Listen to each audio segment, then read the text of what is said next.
할렐루야. 자, 오늘 수요 예배 나오신 저와 여러분들을 환영하며 축복합니다. 자, 오늘 이 시간 우리의 예배를 받으시는 우리 아버지 하나님께 더욱더 믿음으로 한 걸음 더 나아가시는 저와 여러분들이 되시기를 간절히 바랍니다.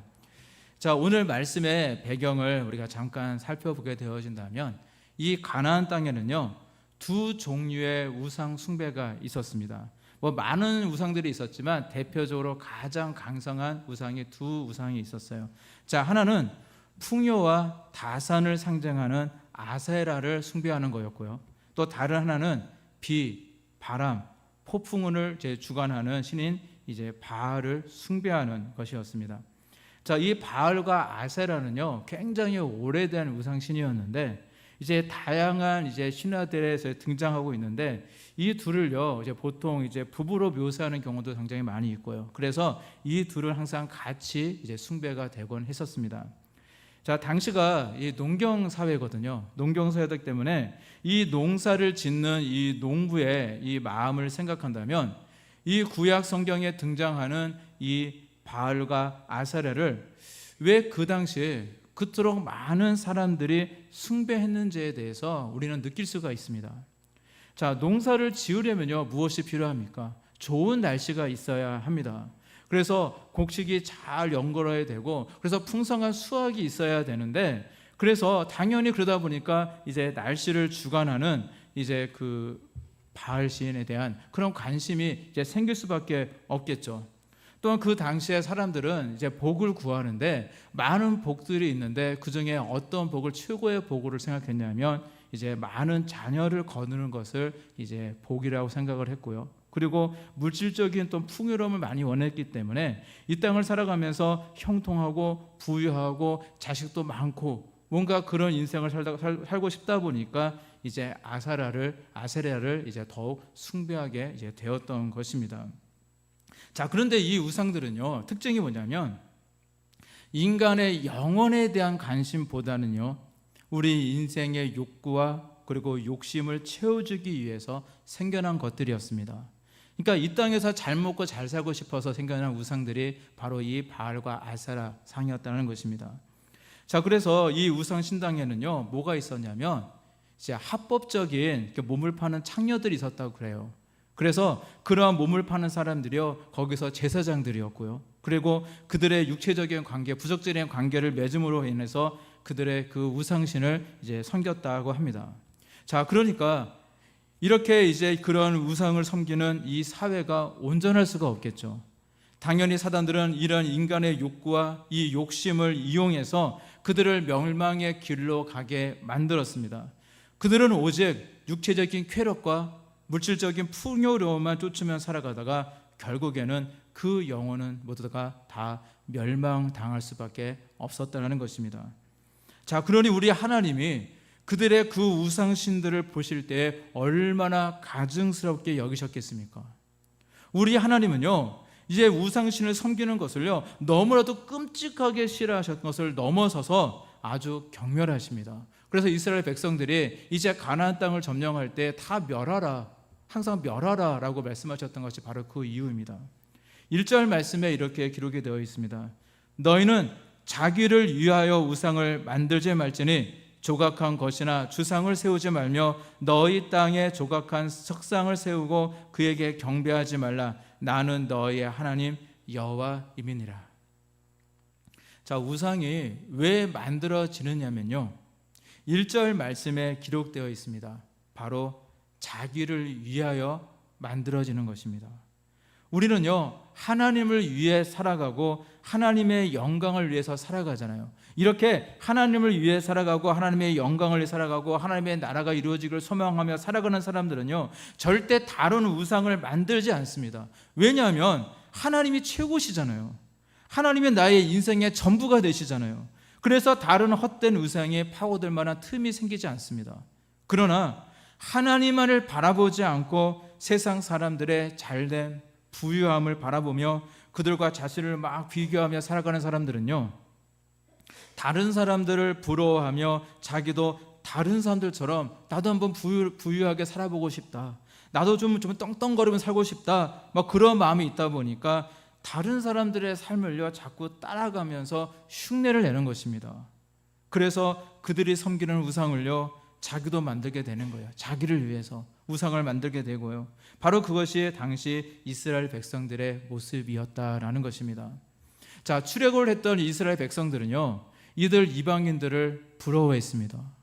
자기들은요 거친 광야길을 이제 살아갈 때 정말로 하나님께 주시는 만나를 먹으면서 만나만 먹으면서 맨날 살아갈 때 하나님께서 많은 은혜를 주셨잖아요. 그들의 뭐 옷이 뭐 헐지도 않고 신발도 닳아지지 않고 그런 은혜 속에서 만나와 메추라기를 먹으면서 때로는 하나님 주신 놀라운 기적도 체험하면서 하나님 해주신 그 불기둥과 구름기둥 그걸 바라보면서 그들이 이동하면서 많은 그런 역사가 있었고 많은 체험을 했는데도 그들은요 자기들 생각할 때에 그저 만나만 먹고 사는 그냥 광야에서 거칠게 살아가는 근근히 살아왔는 것 같은데 하루하루 그냥 입에 풀칠을 하면서 살아온 것 같은데 그들을 보니까요 부유하거든요. 굉장히 화려해 보입니다. 사실은 자기들이 100배 1000배 더 행복하게 산 것임에도 불구하고요 그들이 자기보다 더 잘 사는 것 같다 보니까 너무 부러운 겁니다. 무언가 보암직스럽고 먹음직스러웠던 것입니다. 자, 가나안 땅은 그 풍요로운 땅이었기 때문에 그 이스라엘 민족들이 바라봤을 때 그들은 정말로 잘 먹고 잘 사는 사람처럼 보였어요. 그런데 그 모습을 이제 부러워하는 거죠. 그래서 이스라엘 백성들은요 하나님이 분명히 금지했는데도 불구하고 그들의 생활 방식을 자꾸 모방하려고 하고요. 나도 저렇게 살면 저렇게 될 수 있지 않을까라는 그런 헛된 그런 부러움으로 인해서 정말로 그렇게 이방인들이 섬기는 신까지 그들은 섬기고자 했던 것입니다. 그러나 이스라엘 백성들은 절대 그들처럼 될 수 없었습니다. 왜냐하면 그들은요 하나님께서 특별히 택하신 선택받은 사람들이었기 때문입니다. 이것은 저와 여러분들도 마찬가지입니다. 하나님이 택하신 하나님의 자녀들은요 하나님이 원하시는 삶을 살아가야 복을 받게 되는 것인데 자꾸 주변 사람들이 부럽다고 정말로 우리 하나님이 아니라 우리 주님이 아니라 세상 사람들이 가는 그 길로 따라가는 것입니다. 그래서는 절대 우리는 복을 받을 수가 없습니다.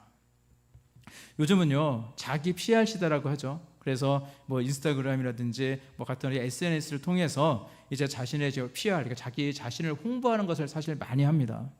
그래서 이제 스마트폰을 통해서 이제 다른 사람들의 모습을 딱 보게 되어지면요 다들 행복해 보여요. 아마 저와 여러분들도 우리 둘이께 카톡이 있다 보니까 거기에 사진 등록하실 때 어떤 사진을 넣으십니까?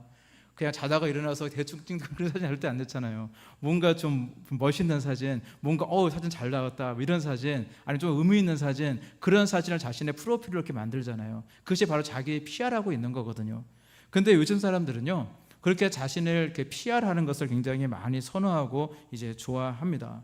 근데 그래서 그 사람들의 그 사진을 보면은 이 사람들 되게 좋게 사는구나, 부유하게 사는구나, 오늘 이렇게 맛있는 음식을 먹었구나, 자 이런 여행을 했구나, 좋겠다, 부럽다, 나는 이렇게 살지 못하는데 나는 언제나 저렇게 살 수 있을까? 사람들이 그렇게 생각을 하게 되어집니다. 그러면 그것을 보면서 자신이 만족감을 느낀다고 그래요. 자, 그런데 그 사람들의 실제로 살아가는 모습을 보면요 다들 어려움이 있고요 어떤 사람들은요 정말로 불행하게 살아가고 있고 늘 우울함 속에서 정말 그렇게 불행한 모습으로 살아가고 있는데요 겉으로 드러나는 것에 자꾸 열중하면서 자신의 실제 모습은 감추고 겉으로만 그 화려한 모습만 남들에게 보여주려고 상당히 애를 쓰는 시대를 우리는 살아가고 있는 것 같습니다. 그래서 우리 청년들이 이제 좋아하는 스마트폰이 어떤 폰이냐면 좀 사용하기 불편해도 일단 사진이 잘 나와야 됩니다. 그게 굉장히 중요해요. 그래야 자신의 모습을 최대한 예쁘게 찍어서 자기를 막 PR할 수가 있는 거예요. 아마 이제 스마트폰 광고하는 것을 한번 자세히 보시길 바랍니다.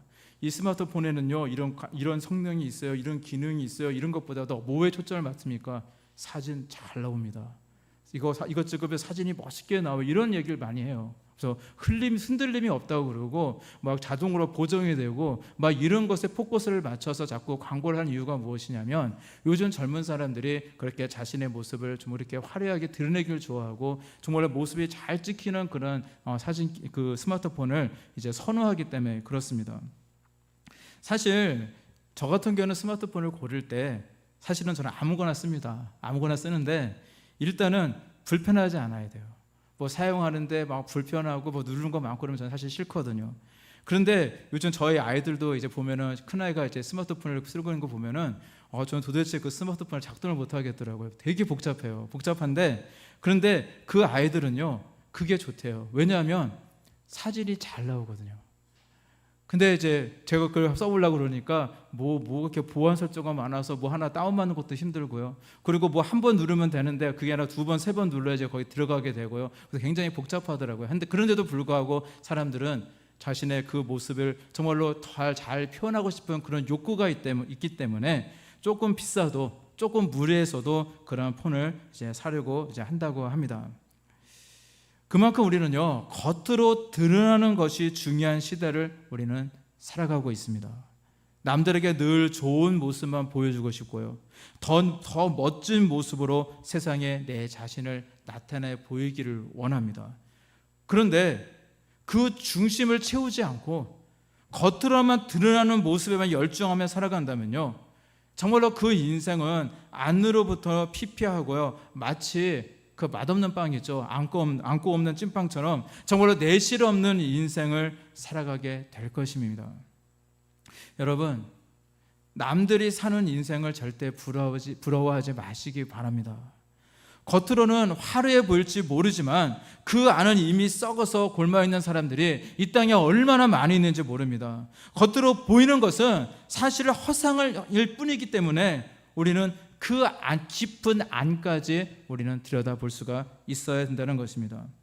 과거 이스라엘 백성들이 부러워했던 가나안 사람들의 이 삶은요 겉으로는 부유할 것 같고 겉으로는 화려해 보였지만은 그 삶은 너무나도 타락해 있었고 그 영혼들은 이미 다 죽어 있었습니다. 그래서 우리 하나님 보시기에 그들은요 모두가 다 징벌해야 될 그런 징계의 대상일 뿐이었습니다. 그래서 이스라엘 백성들에게 명령하시잖아요.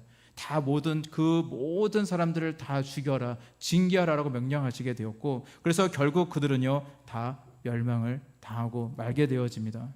그리고 이스라엘 백성들이 그 이방인들의 그 겉으로 보이는 부유함과 화려함을 부러워하면서 정말로 세상 사람들이 가는 그 길로 가려고 할 때에, 그리고 그들이 섬겼던 그 우상을 섬기면서 나도 저들처럼 되고 싶다, 나도 그렇게 하면은 나도 부유함을 얻지 않을까 하면서 그 길로 따라가니까 어떻게 되었습니까?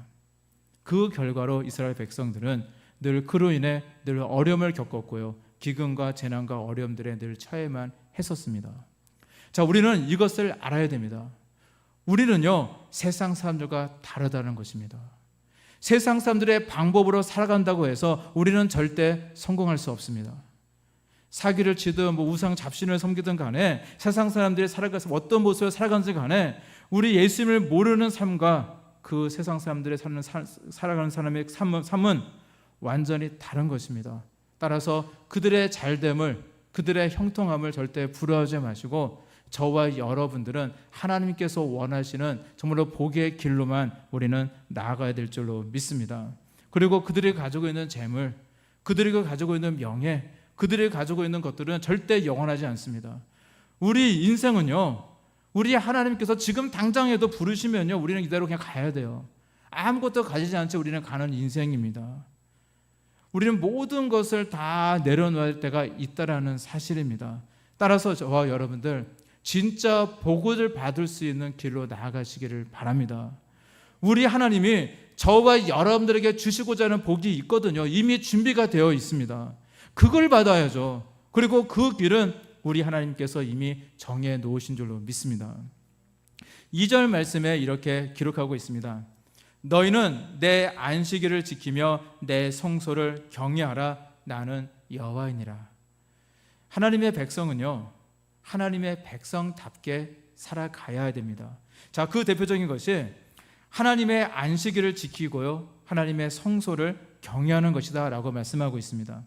여기에서 하나님의 안식일을 지키고 그리고 하나님의 성소를 경외한다는 것은요 정말로 늘 우리 중심이 늘 하나님 안에 있어야 한다는 그런 의미고요, 늘 하나님의 중심, 성전 중심으로 살아가야 된다라는 그런 의미를 가지고 있습니다. 자, 이것은요 하나님의 명령이고 또한 하나님이 저와 여러분들을 세상 사람들과 구별하시는 그런 방법이다라는 것입니다. 따라서 우리의 가치관은 달라야 됩니다. 우리가 바라보는 것이 달라야 됩니다. 세상 사람들처럼 그저 부귀, 어떤 영화, 권세 이런 것을 바라보는 인생이 아니라 우리는 하나님만을 바라보는 우리의 인생이 되어야 될 줄로 믿습니다. 그리고 우리가 하나님만 바라보며 온전히 나아갈 때에 하나님께서는요, 우리가 이 땅을 살아가는데 이왕 우리 이 땅에 우리가 살아갈 때에 하나님의 영광을 드러내며 살아가라고 덤으로 이 땅에서 누릴 수 있는 많은 복도 주시고요, 수많은 삶들 중에서도 우리의 뿔을 또한 높여주실 줄로 믿습니다.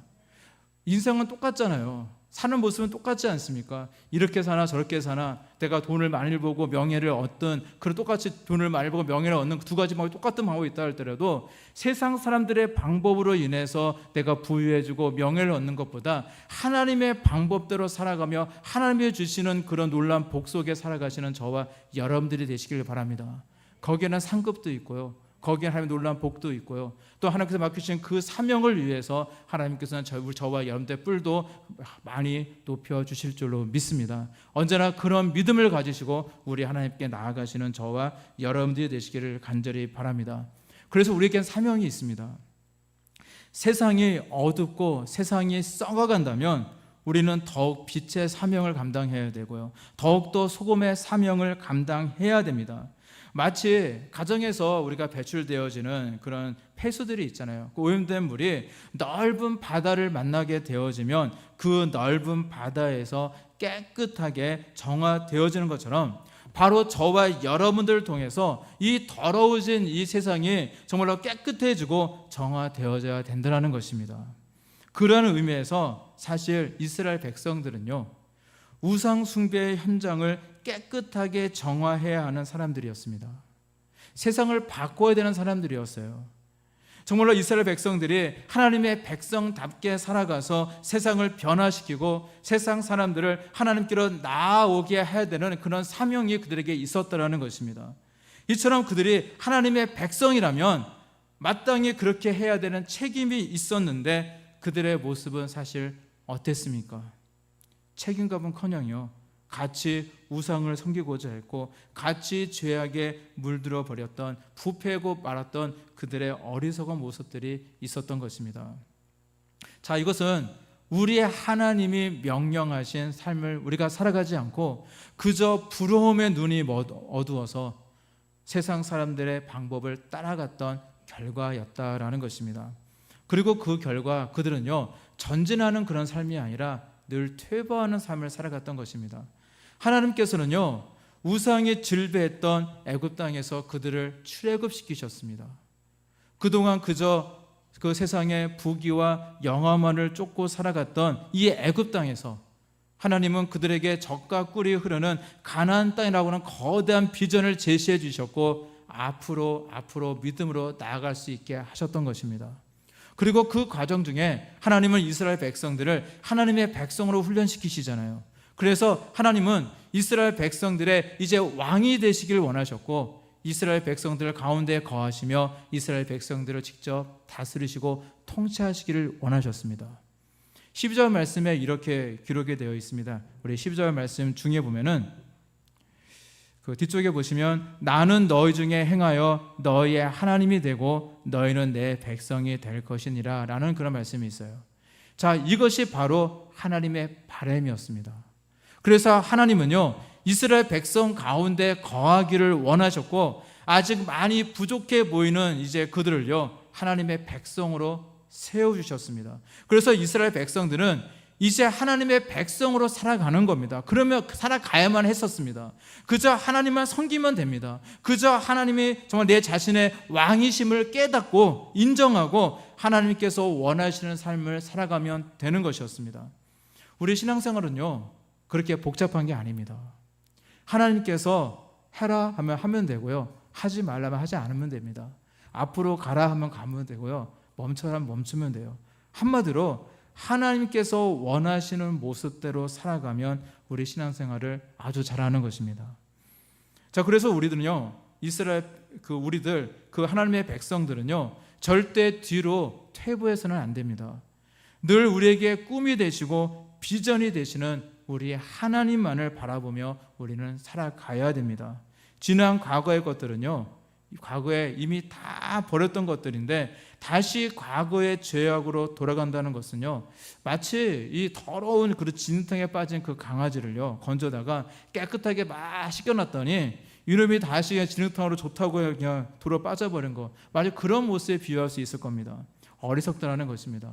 저와 여러분들, 하나님의 자녀들, 하나님의 백성들은 오직 하나님의 뜻을 따라 앞만 바라보며 앞으로 나아가는 사람들입니다. 그리고 그 길 가운데 우리 하나님이 예비하신 놀라운 은혜와 진짜 복이 있음을 여러분들 믿으시기를 바랍니다. 3절 말씀에 이렇게 기록이 되어 있습니다. 너희가 내 규례와 계명을 준행하면. 굉장히 중요한 말씀인 것 같아요. 신앙생활은 그렇게 어렵지 않습니다. 하나님의 주신 규례와 계명을 준행하면 된다는 것입니다. 그리고 우리 하나님의 규례와 계명을 준행하는 것이 바로 우리가 앞으로 나아가는 방법입니다. 자, 하나님께서 원하시는 길, 하나님께서 기뻐하시고 예배하신 길로 나아가는 방법이 바로 하나님이 우리에게 명령하신 규례와 계명을 지키고 행하는 것입니다. 하나님이 우리에게 명령하신 이 규례와 또 명령을, 이 계명을 정말 지키고 행한다는 것은요, 한마디로 어떻게 얘기할 수 있냐면 순종하는 삶을 이야기합니다. 어렵지 않습니다. 하나님께서 말씀하실 때 순종하면 됩니다. 그리고 우리가 하나님께 순종하며 나아갈 때에 우리의 하나님은요, 우리의 삶 가운데 역사하십니다. 그 미국의 그 정치가이자 그 초대 대통령이었던 그 건국의 아버지라고 일컬어지는 이게 조지 워싱턴이 있습니다. 근데 이 조지 워싱턴은 굉장한 효자였다고 그래요. 자, 그래서 그런 이제 자신의 그 어머니를 굉장히 잘 이제 돌봐 주었습니다. 드렸습니다. 그런데 특별히 그 어머니의 그 생신이 되었을 때에 이제 많은 사람들을 이제 초청해서 이제 그들에게 이제 음식을 베풀면서 이제 축하 파티를 여건 했었는데, 하루는 그 축하 파티에 참석했던 이 프랑스 대사가 연세 많은 그의 어머니에게 물어봤어요. 어쩌면 저렇게 훌륭한 아들을 두셨습니까? 비결이 무엇입니까? 그러자 그 어머니는요, 그 사람에게 이렇게 이야기를 했다고 그래요. 저는 제 아들이 어려서부터 하나님의 말씀에 순종하고 교회를 떠나지 않도록 가르쳤을 뿐입니다. 제가 별로 한 건 없어요. 저는 그저 아이가 하나님 말씀에 순종하고 그리고 교회를 떠나지 말라라고 그것을 가르쳤을 뿐입니다 라고 그렇게 이야기를 했다고 그래요. 자, 근데 사실 굉장히 간단한 원리지만 바로 이것이 바로 축복을 받는 비결입니다.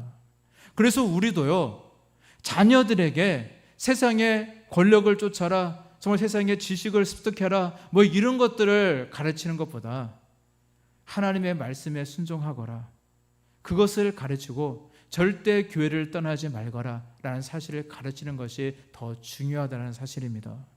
우리는요, 모두가 하나님 앞에 순종하는 신앙과 믿음을 우리는 가져야 합니다. 복종과 순종 없이는요, 결코 위대한 사람이 될 수도 없고요, 하나님을 향한 순종이 없이는요, 하나님의 놀라운 역사와 축복 또한 우리는 경험할 수가 없습니다. 특별히 오늘 읽으실 성경 말씀은요, 하나님께 순종할 때 얻게 되어지는 그 복에 대해서 말씀하고 있습니다. 4절에서 12절 말씀까지 이 계속해서 이러한 복에 대해서 말씀을 하고 있는데, 한 절 한 절이 다 힘이 되어지고요, 한 절 한 절이 참 은혜가 되어지는 말씀입니다. 그럼 이 시간에 이 말씀을 다 한다 그러면요, 아마 다 너무 오랜 시간이 걸리기 때문에 이제 저는 이 중에 몇 가지만 아주 짧게 말씀을 드리고자 합니다. 첫째로 4절 말씀 보게 되어지니까, 내가 너희에게 철따라 비를 주리니 땅은 그 산물을 내고 밭의 나무는 열매를 맺으리라 말씀하고 있습니다. 자, 철을 따라 비를 주니니 라는 이 말은요, 이 늘 제때에 딱 때가 되었을 때에 적절한 비를 내려주시겠다라는 그런 의미입니다. 당시 이 팔레스틴 지역은요, 우기와 건기가 매우 뚜렷하게 구별이 되어 있었습니다. 그래서 아무리 땀을 흘리고 아무리 수고한다 할지라도요, 이제 우기와 건기가 뚜렷하게 구별됐다 보니까 비가 조금이라도 제때 내리지 않으면요, 농작물이 다 마르고요, 가축이 죽을 수밖에 없는 그런 척박한 땅이었습니다. 게다가 지금처럼 물을 이렇게 저장할 수 있는 댐이라든지 그런 시설이 이제 발달되지 않다 보니까 반드시 비가 내려야만 식물이 자라고 열매를 맺을 수가 있었습니다. 그래서 제때에 비가 내린다라는 것이 굉장히 큰 축복이었어요. 근데 우리의 인생도 사실 그렇습니다. 하나님께서 저와 여러분들의 삶 가운데 적절하게 은혜의 단비를 내려주시기를 간절히 바랍니다.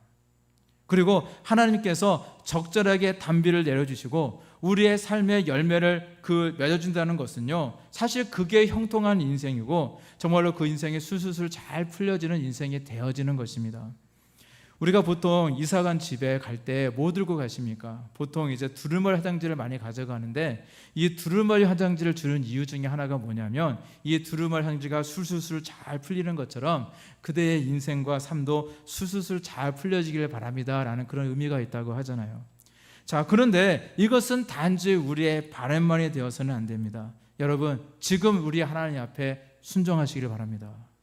실천하시기를 바랍니다. 그러면 우리 하나님은 저와 여러분들을 술술 풀려지는 인생, 형통한 인생으로 만들어 주실 줄로 믿습니다.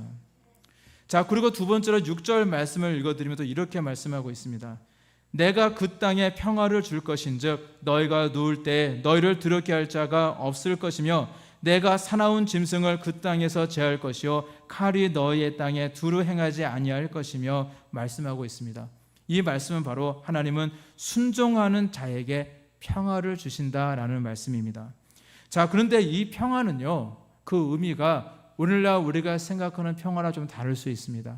우리가 생각하는 평화는요, 내 인생 가운데 평탄하게 아무 걱정 근심 없고 그냥 평탄하게 무르듯이 그냥 흐르는 그런 것을 우리는 평안이라고 얘기할지 몰라요. 그런데 성경에서 말씀하는 평화는요, 좀 다릅니다. 어떤 평화냐면 어떠한 대적도 싸워서 이길 수 있는 어떤 승리, 그 승리를 통해 얻게 되어지는 평화를 이야기합니다. 성경은 그것을 이야기를 해요. 인도의 선교사로 유명한 그 스탠리 존스 박사가요, 진짜 기독교인이 되면 세 가지 체험을 필연적으로 하게 되어진다라고 이야기를 했습니다. 첫 번째는 뭐냐면 불안에서 해방되어진대요. 뭔가 불안한 마음이 있는데 이 불안한 마음에서 해방이 되어진다라고 이야기를 했습니다. 자, 두 번째는 뭐냐? 이상할 정도로 내 인생 가운데 좋은 일이 하나도 없는 것 같은데 이상할 정도로 마음에 기쁨이 넘치게 되어진대요. 내가 기독교인이 되게 되면 불안에서 해방되어지고 또 이상할 정도로 마음에 기쁨이 넘치게 되어진다고 합니다. 또 세 번째는 뭐냐면 환난이 많아진다는 것입니다. 어려움이 많다는 거. 뭔가 내가 예수님 믿기 전에는 뭐 특별한 어려움이 없었는데 예수를 믿게 되어지니까 환난이 많아져요. 자, 믿음으로 말미암아 불안함이 사라지고 또 예수님을 말미암아 기쁨이 넘친다는 말은 좀 이해가 되어지는데 왜 내 인생 가운데 어려운 일이 자꾸 생기게 될까요? 내가 예수님을 믿는데 왜 어려운 일이 생기게 될까요? 네, 이 스탠리 존스의 그 말처럼 이 환난이 우리에게 많아지는 것 같아요. 왜냐하면 인생으로서 겪게 되어지는 어려움도 있고요. 그리고 악한 사단이요, 우리 가만 안 놔두겠죠. 악한 사단의 그 도전과 시험을 통한 그런 어려움도 있겠고요. 또 하나님께서 우리의 인생 가운데 이 복을 많이 주시고 싶으시니까 이 복을 주시기 전에 정말로 이 아이의 믿음이 됐는가 안 됐는가 그것을요 이렇게 달아보실 때가 있거든요. 그 믿음의 그런 시험도 있습니다.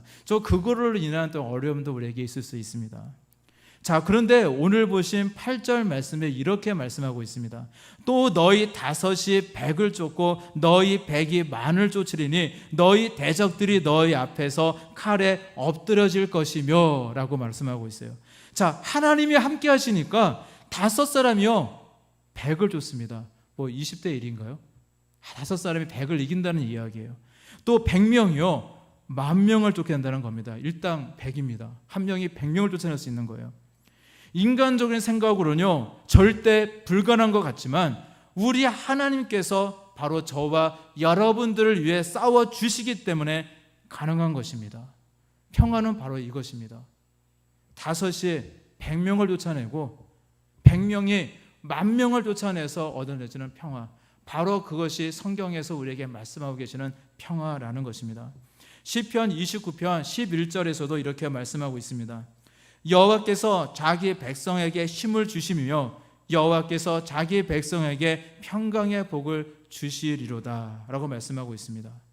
우리 하나님께서 저와 여러분들에게, 우리에게 힘을 주시고 평화를 허락해 주시는 것입니다. 그 러시아의 그 작가인 그 톨스토이의 작품인 그 전쟁과 그 평화라는 그런 글에 보면은요, 자, 이런 이야기가 있어요. 하나님의 품에 있는 자만이 진정한 평화를 경험한다라고 이야기를 했습니다. 자, 하나님을 믿는 사람, 그냥 대충 그냥 교회만 왔다 갔다 하는 사람 말고요, 정말 하나님을 진짜로 믿고 하나님의 품 안에 있는 사람만이 진정한 평화를 누리게 된다라는 그런 이야기입니다. 자, 혹시 저와 여러분들 가운데, 인생 가운데 산적한 문제가 있습니까? 그것으로 인해서 괴로운 밤을 보내시는 분이 혹시 계십니까? 그렇다면 우리 하나님께 다 맡기시기를 바랍니다. 우리가 하나님을 진정으로 우리가 믿고 있다면 우리 모두는요, 우리 하나님이 주시는 평화를 우리는 경험하게 될 줄로 믿습니다.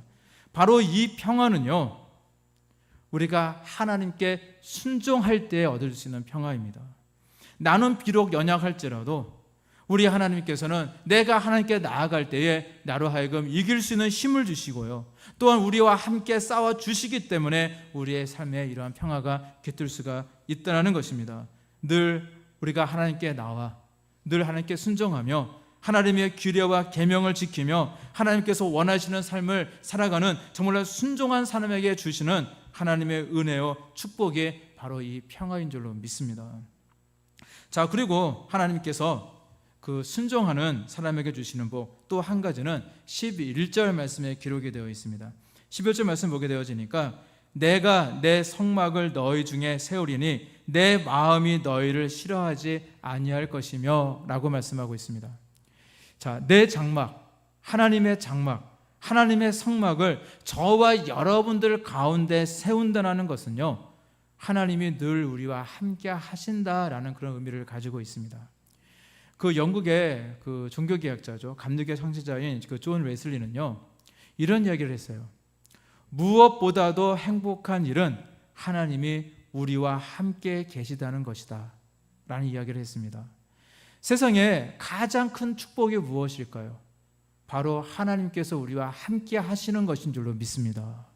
하나님께서 함께 하시는 사람은요, 행복합니다. 하나님께서 함께 하시면요, 우리는 하나님 주시는 복을 받고 또 성공하며 승리하는 삶을 우리는 살아갈 수가 있다는 것입니다.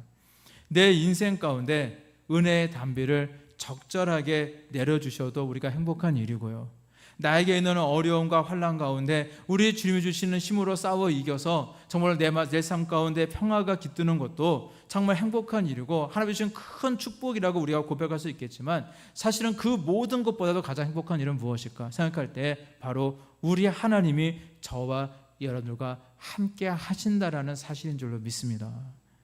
12절 말씀에 아까의 그 말씀도 읽어드린다면 나는 너희 중에 행하여 너희 하나님이 되고 너희는 내 백성이 될 것이니라 말씀하고 있습니다. 하나님은요, 과거 이스라엘의 그 백성들만의 하나님이 절대 아닙니다. 하나님은 오늘, 정말 이 오늘을 예수 그리스도를 구주로 고백하는 저와 여러분들 모두의 하나님이시고요, 또 우리와 늘 동행하시는 아버지 하나님이신 줄로 믿습니다. 따라서 여러분, 늘 우리 하나님께 순종하시길 바랍니다. 늘 우리 하나님만 바라보시며 한 걸음 한 걸음씩 나아가시는 그런 신앙인들이 되시길 바랍니다. 절대 과거로 뒤로 죄악으로 퇴보하는 그런 어리석은 인생이 아니라 늘 하나님만 바라보며 하나님이 주시는 비전과 꿈을 바라보며, 우리 도리교회 성도들이라면 하나님이 주신 이 도리 비전과 언약을 바라보며 앞으로 순종하며 믿음으로 나아가시는 저와 여러분들이 되시기를 간절히 바랍니다. 바로 이것이 하나님의 백성들이 살아가는 삶인 것입니다. 돈이 우상이 되어지고 성공이 우상이 되어지는 그런 세상의 가치관은 더 이상 우리가 쫓아서는 안 되는 그런 것들입니다. 그런 것들은 과거의 것이니까 다 버리시고요, 저와 여러분들에게는 오직 아버지 하나님 한 분밖에 없는 줄로 믿습니다. 그래서 우리 하나님의 말씀에 늘 귀를 기울이시고 오늘도 우리는 하나님의 그 규례와 계명을 준행하며 늘 순종의 삶을 우리는 살아가야 될 줄로 믿습니다. 그래서 우리 하나님이 주시는 진짜 복을 받으시고요. 이미 하나님께서는 이미 예비하고 계시다니까요. 이미 하나님께서는 내가 언제 줄까라고 지켜보고 계신다니까요. 정말로 그 하나님께 정말로 믿음으로 순종으로 나아가셔서 우리 주님이 주시는 복과 은혜 가운데서 하나님의 백성답게 하나님의 자녀답게 살아가시는 저와 여러분들이 되시기를 우리 주님의 이름으로 간절히 축원합니다. 기도하시겠습니다.